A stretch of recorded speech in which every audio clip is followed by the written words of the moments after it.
Ron DeSantis, not with us anymore in terms of the Republican primary. Sort of weird timing. He did about as well as he could do in Iowa, but I don't know what he thought was going to happen. I think he was hoping he'd do worse and he could just get out. He came in second, but let's just be clear. He got around 23,420 votes. I think that was the total. And in total, he spent $150 million on the campaign, $130 million from the super PAC, 20 from his own. So that is around $6,400 a vote. Well, this strikes me as one of those things that I think DeSantis really knew he should have left the race like a month and a half ago, but needed to go into Iowa just to save some of his pride. I mean, so you can remember in terms of like him being prideful, here is Ron DeSantis just a week ago. I know maybe we played this. I don't know if we did or not, at a campaign event in Ankeny, Iowa. Is that what it's called? And here he is. I just want you to see, this is a guy with a lot of pride. Mm-hmm. And here he is, Ron DeSantis. He cares about. You can be the most worthless Republican in America, but if you kiss the ring, he'll say you're wonderful. You can be the strongest, most dynamic, successful Republican and conservative in America, but if you don't kiss that ring, then he'll try to trash you. You know what? You deserve a nominee that's going to put you first, not himself first. There you go. Define successful, though. Well, like, Trump will show you respect when you have some success, Ron. Well, I mean, the point is, this is a guy with a lot of pride. That's true. And he's not going to bow down and kiss the ring just so he can be perceived as a successful Republican. Yeah, I mean, but here, let's just play his exit video from Twitter. The past many months, Casey and I have traveled across the country to deliver a message of hope that decline is a choice and that we can, in fact, succeed again as a nation. Nobody worked harder, and we left it all out on the field. Now, following our second place finish in Iowa, we've prayed and deliberated on the way forward.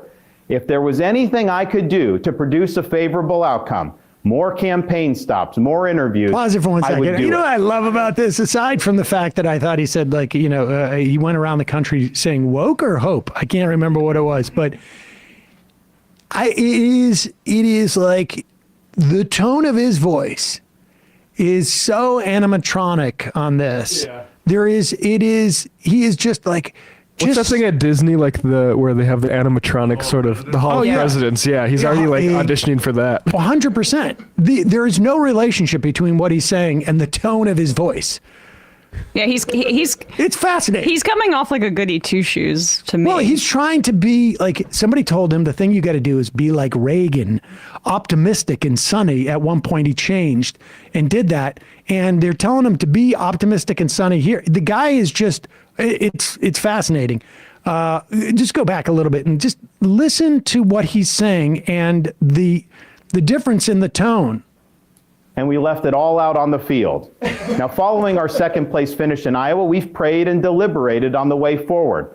If there was anything I could do to produce a favorable outcome, more campaign stops, more interviews, I would do it. Bigger lifts. But I can't ask our supporters to volunteer their time and donate their resources if we don't have a clear path to victory. Accordingly, I am today suspending my campaign. I'm proud to have delivered on 100% of my promises, and I will not stop now.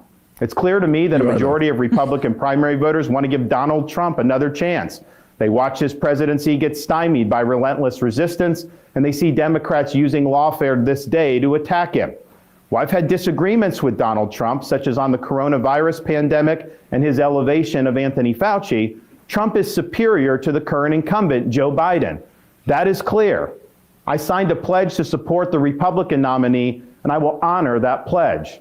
He has my endorsement because we can't go back to the old Republican guard of yesteryear, a repackaged form of warmed-over corporatism that Nikki Haley represents. Okay, the days of putting Americans last, he is now kowtowing to. All right, we're done. And here, just to, I guess, end the humiliation. Yeah, here is Donald Trump responding to the news that Ron DeSantis had suspended his campaign. Tiny D to sanctimonious. And kissed the ring. He just said, will I be using the name Ron DeSanctimonious? I said, that name is officially retired.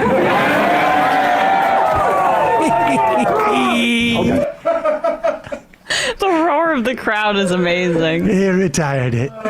Yeah. Well, Rhonda retired. You expecting a dignified appreciation for you dropping out, Ron? The best is, and maybe we'll play this later, during his stop here at this campaign after this, I think, moment came after he gave the speech to these supporters, and he said, we got the endorsement, didn't really need it.